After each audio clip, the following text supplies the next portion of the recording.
حضرات، آپ سن رہے ہیں Rizvi network international Islamic website بفیض روحانی حضور علامہ و مولانا الحاج الشاہ حسین احمد رضوی رحمت اللہ علیہ۔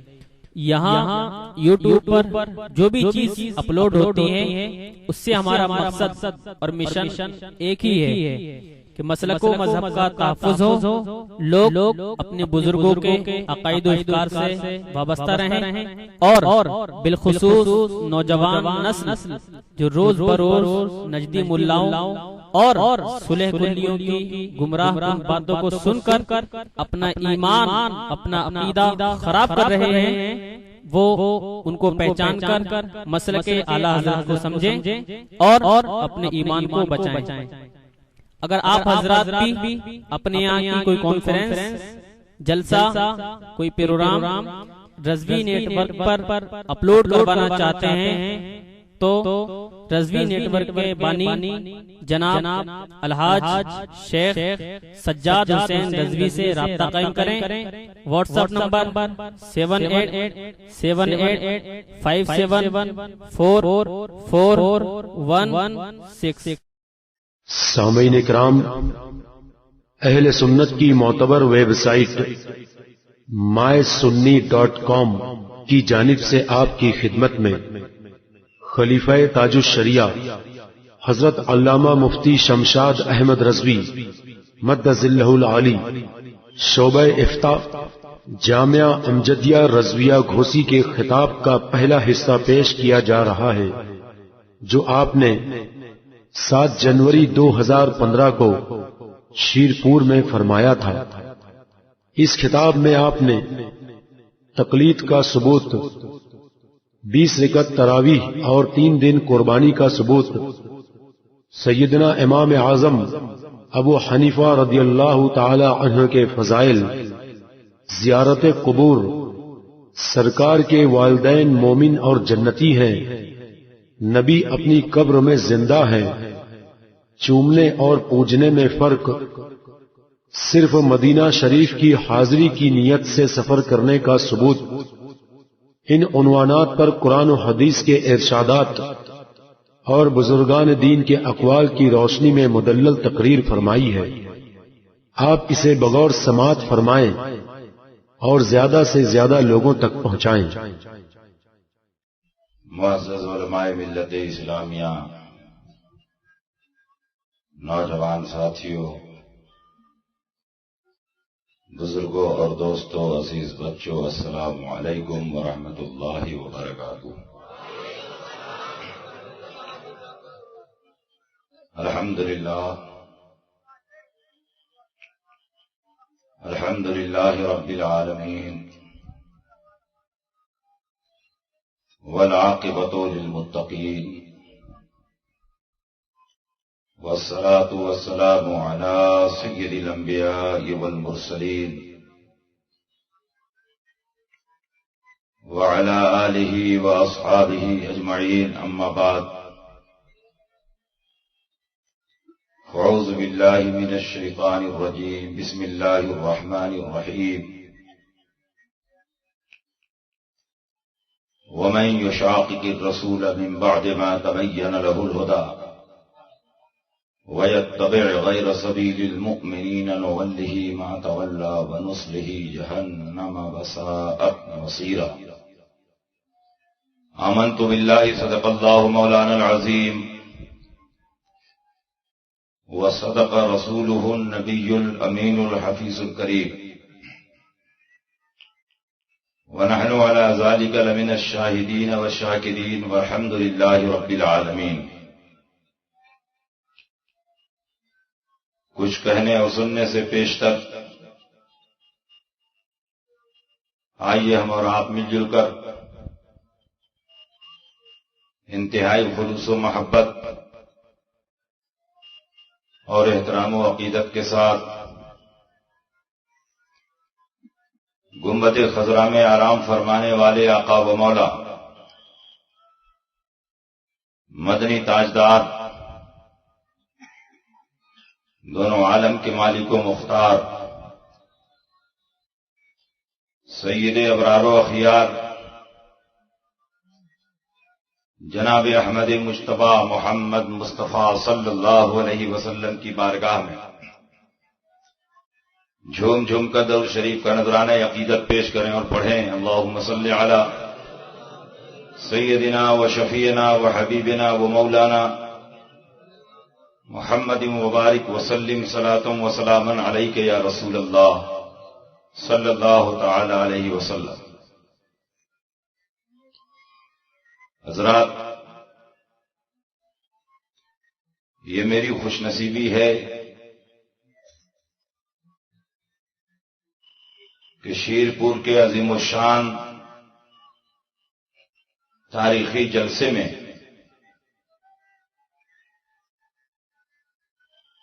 مسلک اعلی حضرت کی سچی ترجمانی کا موقع مل رہا ہے۔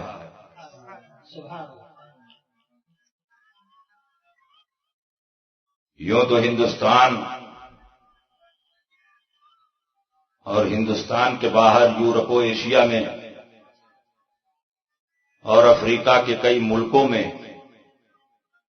مسلک کی ترجمانی کا موقع بار بار ملا،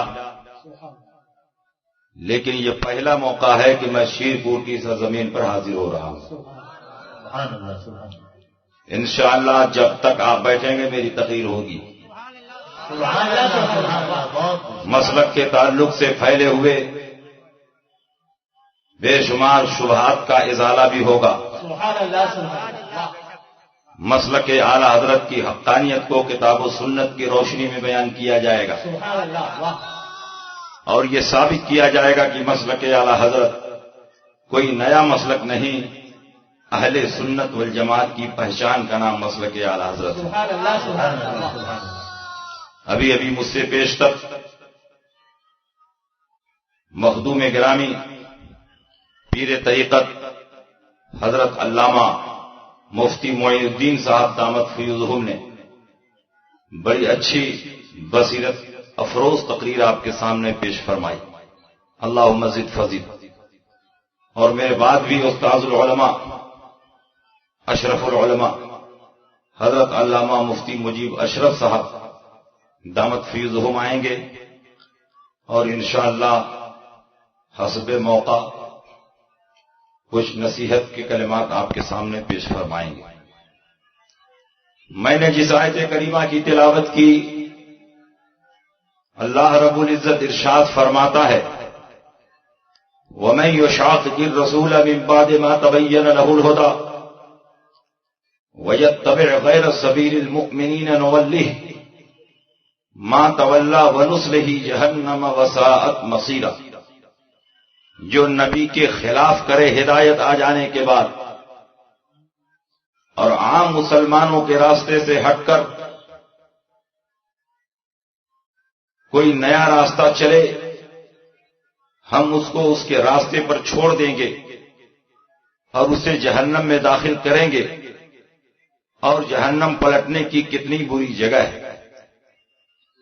یہ آیت کریمہ اس بات پر روشن دلیل ہے کہ عام مسلمانوں کے راستے پر چلنا حق اور اہل حق کی پہچان ہے، اور عام مسلمانوں کے راستے سے ہٹ کر کوئی نیا راستہ اختیار کرنا یہ گمراہی اور بددینی کی دلیل ہے۔ اسی لیے اللہ کے نبی نے ارشاد فرمایا اتبعوا السواد العظم فإنه من شذ شذ في النار۔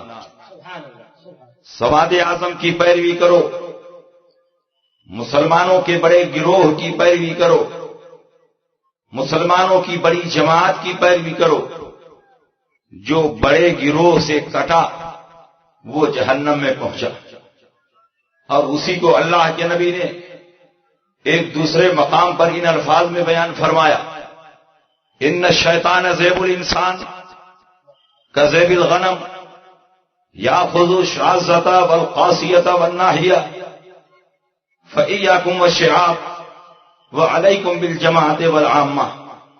شیطان انسانوں کا بھیڑیا ہے، جیسے بکریوں کا بھیڑیا اسی بکری کو نشانہ بناتا ہے، جو بکری ریوڑ سے کٹ کر الگ تھلگ چلتی ہے. سبحان اللہ سبحان اس لیے تو فرقہ بازی سے بچو اور جماعت عامہ کی پیروی کرو.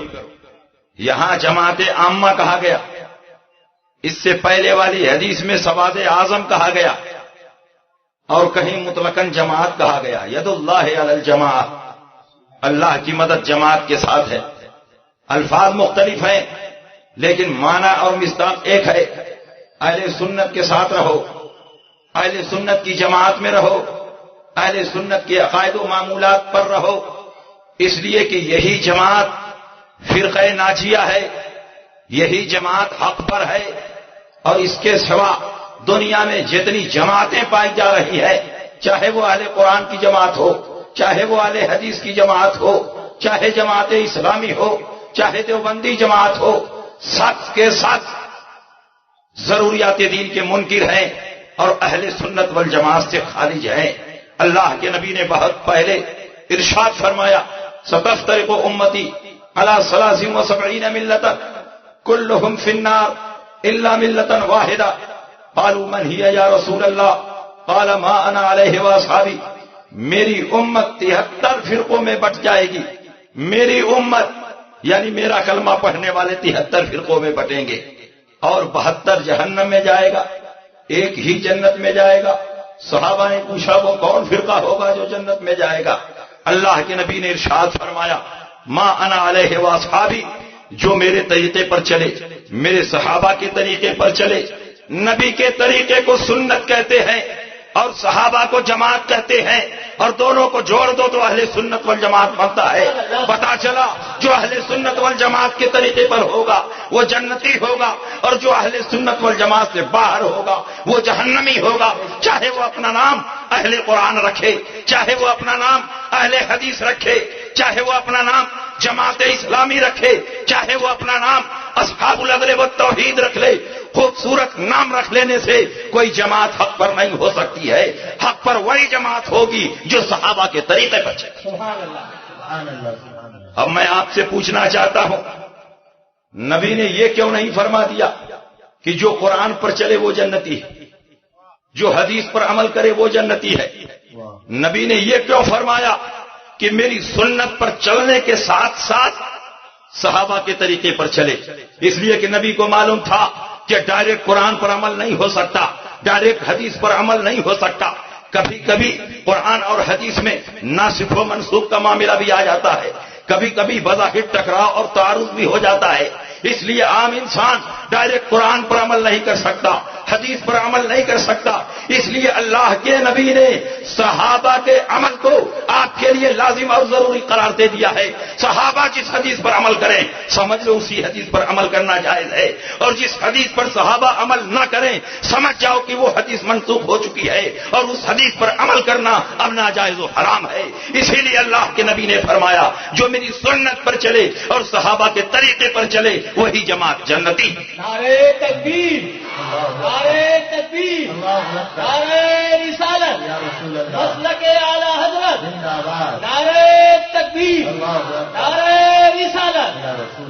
پتا چلا جنتی ہونے کے لیے صحابہ کے طریقے پر چلنا لازم اور ضروری ہے. اب ہم آج کی تقریر میں جائزہ لیں گے کون صحابہ کے طریقے پر ہے اور کون صحابہ کے طریقے پر نہیں ہے. دو چار جماعتوں کی پہچان ہم کروا دیتے ہیں. نبی کی یہ حدیث آئینہ ہے اور اس آئینے میں تمام باطل فرقوں کا چہرہ بے نقاب ہو سکتا ہے.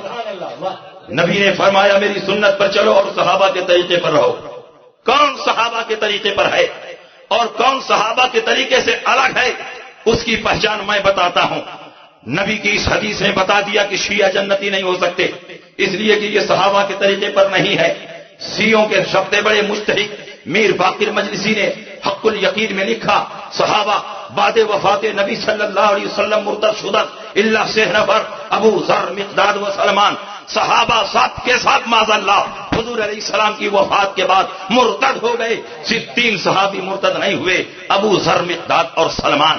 میں آپ سے پوچھنا چاہتا ہوں، جس کا عقیدہ ہو کہ صحابہ مرتد ہو چکے ہیں، کیا وہ صحابہ کے طریقے پر چلے گا؟ کیا وہ صحابہ کی شریعت پر، کیا وہ صحابہ کی سنت پر چلے گا؟ ہرگز نہیں. اور جو صحابہ کے طریقے پر نہ چلے وہ جنتی نہیں ہو سکتا. اس لیے روافض زمانہ بھی جنتی نہیں ہو سکتے.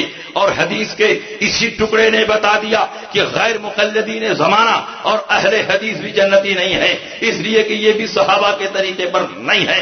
صحابہ نے 20 رکعت تراویح پڑھی اور یہ 8 رکعت تراویح پڑھتے ہیں، یہ صحابہ کے طریقے پر نہیں ہے. ایک مجلس میں 3 طلاق دی جاتی، صحابہ 3 مانتے اور یہ 1 مانتے ہیں، اس لیے صحابہ کے طریقے پر نہیں ہے. صحابہ 3 دن قربانی کرتے، 4 دن نہیں، یہی صحابہ کا طریقہ ہے اور یہ 4 دن قربانی کرتے ہیں، اس لیے یہ صحابہ کے طریقے پر نہیں ہے. حضرت عمر ابن خطاب رضی اللہ تعالی عنہ نے ابی ابن کعب کی امامت میں سارے صحابہ کو جمع کیا اور ابی ابن کعب نے 20 رکعت تراویح پڑھائی. صحابہ میں سے کسی نے انکار نہیں کیا. حضرت عمر گئے، حضرت عثمان خلیفہ ہوئے، انہوں نے 20 رکعت تراویح پڑھائی. حضرت عثمان گئے، حضرت علی خلیفہ ہوئے، انہوں نے 20 رکعت تراویح پڑھائی. حضرت علی گئے، امام حسن مجتبی آئے، انہوں نے 20 رکعت تراویح پڑھائی. گویا 20 رکعت تراویح خلفائے راشدین کی سنت ہے. اور نبی نے فرمایا علیکم بسنتی و سنت الخلفاء الراشدین المہدیین، تم پر میری سنت کی پیروی لازم ہے اور خلفائے راشدین کی سنت کی پیروی بھی لازم ہے. سبحان اللہ سبحان اللہ. تو ہم 20 رکعت تراویح پڑھتے ہیں تو خلفائے راشدین کی سنت پر چلتے ہیں، اور خلفائے راشدین کی سنت پر چلنا حقیقت میں رسول پاک کی اطاعت. اور اس سلسلے میں 1 2 نہیں، 1 درجن سے زیادہ حدیثیں موجود ہیں جن کو میں بیان کرنا نہیں چاہتا، صرف اشارہ کر کے آگے گزر جانا چاہتا ہوں کہ یہ صحابہ کے طریقے پر نہیں ہے. حضرت زید بن رومان فرماتے ہیں کان الناس یقومون فی زمن عمر بن الخطاب فی رمضان ب23 رکعتا، سارے کے سارے صحابہ عمر ابن خطاب کے زمانے میں 23 رکعت پڑھتے، 20 رکعت تراویح اور 3 رکعت وتر.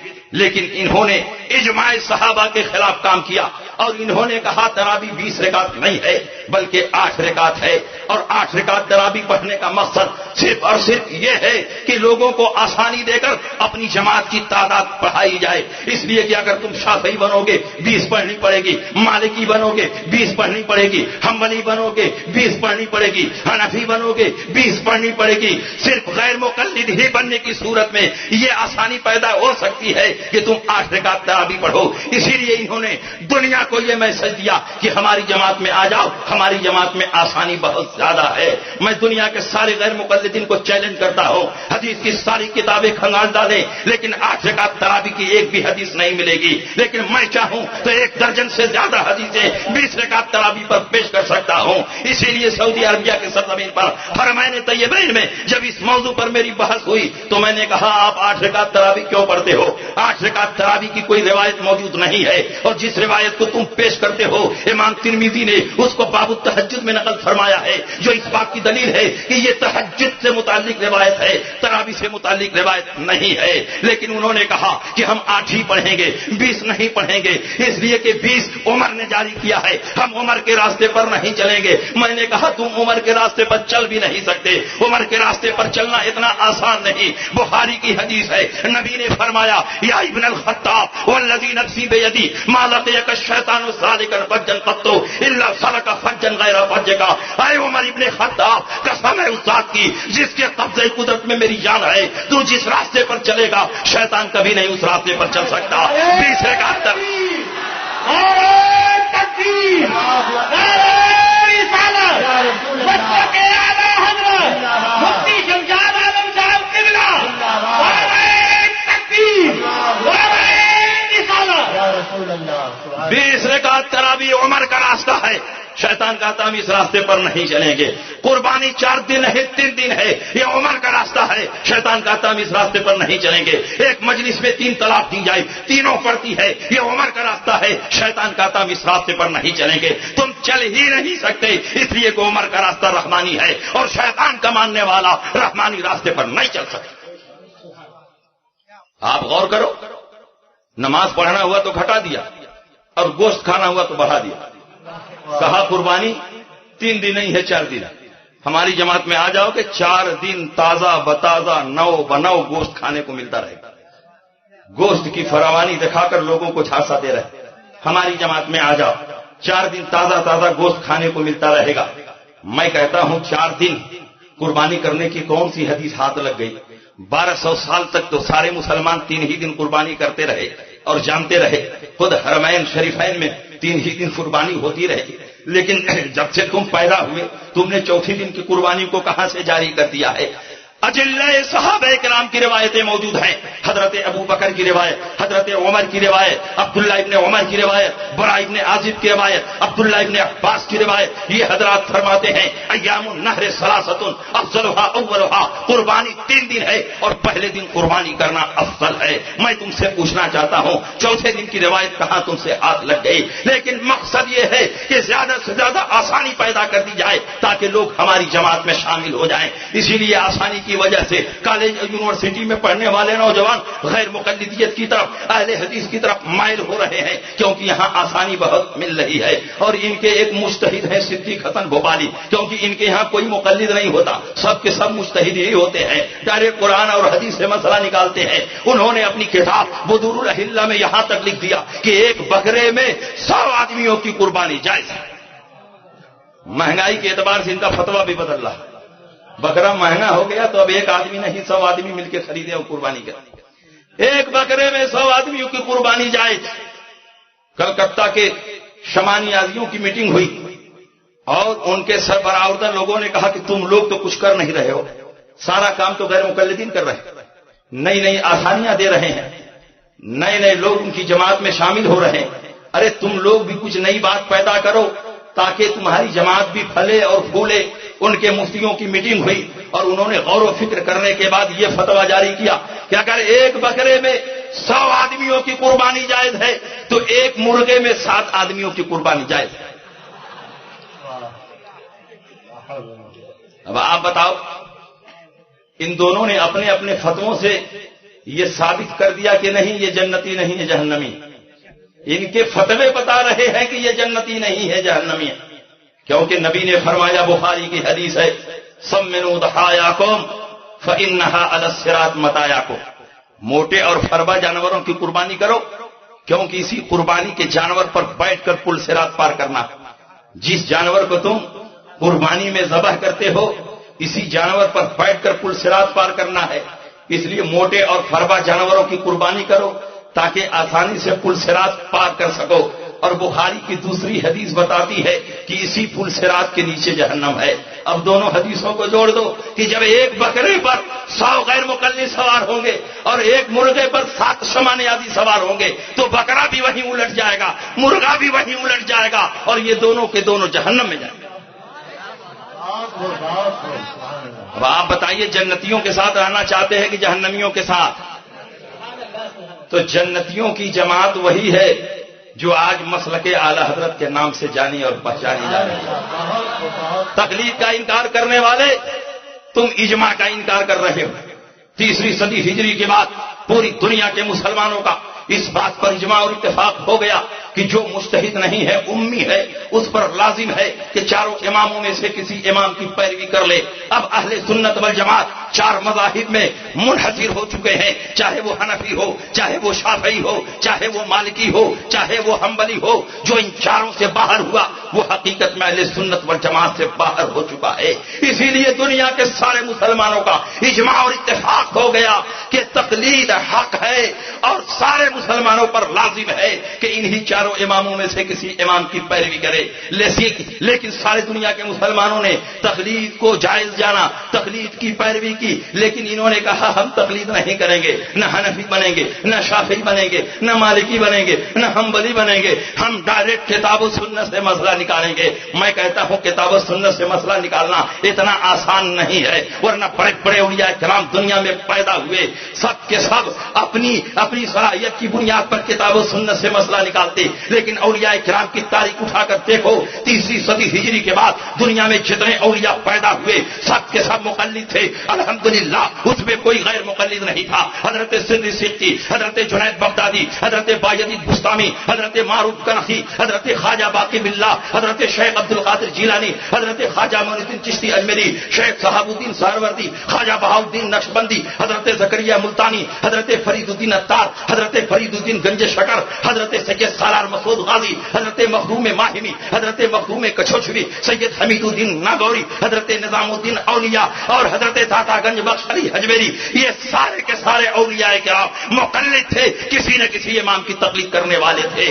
انہوں نے تقلید کو شرک اور بدعت نہیں کہا۔ میں تم سے پوچھنا چاہتا ہوں، اگر تقلید شرک ہے، بدعت ہے، تقلید کے راستے پر چلنا یہ شرک اور بدعت کے راستے پر چلنا ہے، تو میں تم سے پوچھنا چاہتا ہوں اس راستے پر چلنے والا غوث کیسے بن رہا ہے، قطب کیسے بن رہا ہے، ابدال کیسے بن رہا ہے، نظام الدین اولیاء کیسے بن رہا ہے؟ یہ اس بات کی دلیل ہے کہ تقلید کے راستے پر چلنا شرک اور بدعت نہیں، یہ اللہ والوں کا راستہ ہے، اور اللہ والوں کا راستہ یہی حقیقت میں صراط مستقیم۔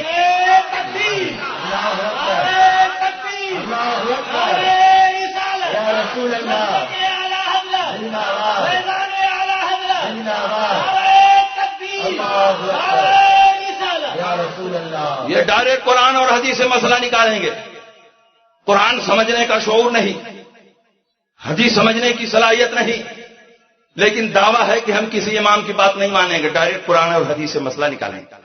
قرآن و حدیث سے مسئلہ نکالنا اتنا آسان نہیں، ورنہ بڑے بڑے محدثین گزرے ہیں، سب کے سب قرآن و حدیث سے مسئلہ نکالتے ہیں، لیکن میں تو یہاں تک پاتا ہوں کہ امام اعظم ابو حنیفہ نے جن سے حدیث پڑھی ہے وہ بھی قرآن و حدیث سے مسئلہ نہیں نکال پاتے تھے، اور انہی کی درسگاہ میں بیٹھ کر امام اعظم ابو حنیفہ سینکڑوں مسائل کا استنباط اور استخراج کرتے تھے۔ کیا آپ کو معلوم نہیں امام اعظم ابو حنیفہ امام سلیمان آمس کے شاگرد ہیں علم حدیث کے معاملے میں، 100 دنوں تک ان کی خدمت میں رہ کر علم حدیث کی تحصیل کی۔ جس زمانے میں حدیث پڑھ رہے تھے ایک سائل آیا، پے در پے اس نے 100 سوالات کیے، امام سلیمان آمس نے کہا مجھے اس کا جواب نہیں معلوم، بالکل نیا مسئلہ ہے، کتاب و سنت میں کہیں صاف صاف اس کا حکم موجود نہیں۔ امام اعظم فرماتے ہیں حضور اجازت ہو تو میں ہی اس کا جواب دے دوں۔ آپ کے استاد نے کہا اجازت ہے۔ امام اعظم ابو حنیفہ نے ترتیب کے ساتھ ان کے سوالوں کا جواب دینا شروع کیا۔ سنو، پہلے سوال کا جواب یہ ہے، دوسرے سوال کا جواب یہ ہے، تیسرے سوال کا جواب یہ ہے، چوتھے سوال کا جواب یہ ہے، چاروں سوالوں 100 سوالوں کو دوہرا دیا اور اس کا جواب عطا فرمایا۔ آپ کے استاد حیران ہیں، چہرے پر نظر ڈال رہے ہیں، فرماتے ہیں ابو حنیفہ تم کہاں سے یہ جواب دے رہے ہو؟ کتاب و سنت میں مجھے جواب نظر نہیں آتا۔ امام اعظم فرماتے ہیں آپ کی پڑھائی ہوئی حدیثوں کی روشنی میں جواب دے رہا ہوں۔ فلاں موقع پر یہ حدیث پڑھائی، اس سے یہ مسئلہ نکلا، فلاں موقع پر یہ حدیث پڑھائی، اس سے یہ مسئلہ نکلا، فلاں موقع پر یہ حدیث پڑھائی، اس سے یہ مسئلہ نکلا۔ 100 سوالوں کا جواب بھی عطا فرما دیا، ساری حدیثوں کو پڑھ کر سنا دیا۔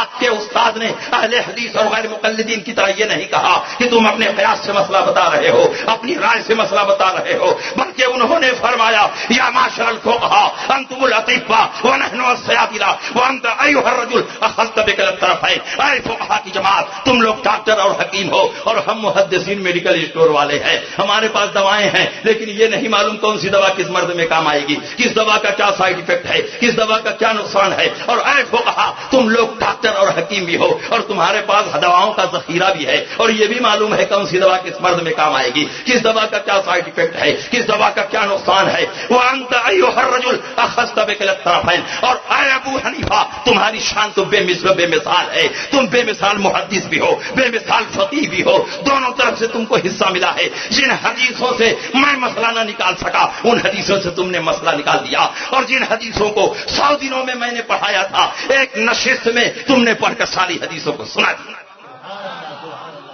یہ امام اعظم ابو حنیفہ کی شان ہے، اللہ کی نعمتوں میں سے ایک نعمت ہے، اللہ کے معجزات میں سے ایک معجزہ ہے، نبی اکرم کی دعاؤں میں سے ایک دعا ہے حضرت علی کی کرامتوں میں سے ایک کرامت ہے امام اعظم ابو حنیفہ کی شخصیت اور ان کی شان میں گستاخی کرنے سے ان کے پرچم اقبال پر کوئی اثر نہیں پڑے گا. ابو حنیفہ بھی پیدا نہیں ہوئے اور اللہ کے نبی نے ان کے پیدا ہونے کی خبر دی. اٹھاؤ بخاری شریف کتاب العلم, اللہ کے نبی ارشاد فرماتے ہیں لو کان العلم عند ثریا لنالہ رجل من ابناء فارس, اگر علم ثریا کی بلندی پر بھی ہوگا تو فارس کا رہنے والا وہاں سے اتار لائے گا اور لوگوں میں تقسیم کر دے گا. ابن حجر اسقلانی, امام قسطلانی, امام بدر الدین عینی فرماتے ہیں قد بشر النبی صلی اللہ علیہ وسلم بالامام ابی حنیفہ, اس حدیث میں سرکار نے کسی اور کی نہیں امام اعظم ابو حنیفہ کی بشارت کی. تو تمہاری کیا اوقات ہے کہ تم کتاب و سنت سے مسئلہ نکالو, جب بڑے بڑے امام نہیں نکال سکے. صحابہ 1,24,00,000 کی تعداد میں ہیں کم و بیش, لیکن صرف 21 صحابہ ایسے تھے جو قرآن و حدیث سے مسئلہ نکالتے, باقی سارے صحابہ انہی سے پوچھ پوچھ کر عمل کرتے. تو تمہاری کیا اوقات؟ کہا نہیں, ہم کتاب و سنت ہی سے مسئلہ نکالیں. اور جب مسئلہ نکالنے بیٹھے تو ایسا ایسا مسئلہ نکالا کہ آپ بھی سنتے سنتے ہنسنے لگیں گے. انہوں نے ایک مسئلہ یہ نکالا کہ سور کا گوشت تو حرام ہے مگر چربی حرام نہیں, اس لیے کہ اللہ نے قرآن میں فرمایا حرمت علیکم المیتۃ والدم ولحم الخنزیر, تمہارے اوپر مردار حرام کیا گیا, تمہارے اوپر خون حرام کیا گیا, تمہارے اوپر سور کا گوشت حرام کیا گیا. اللہ نے گوشت کو حرام فرمایا ہے, چربی کو کہاں حرام کیا ہے؟ اس لیے گوشت حرام رہے گا اور چربی حلال رہے گی. میں کہتا ہوں تم نے اپنے اعتبار سے ٹھیک ہی مسئلہ نکالا ہے.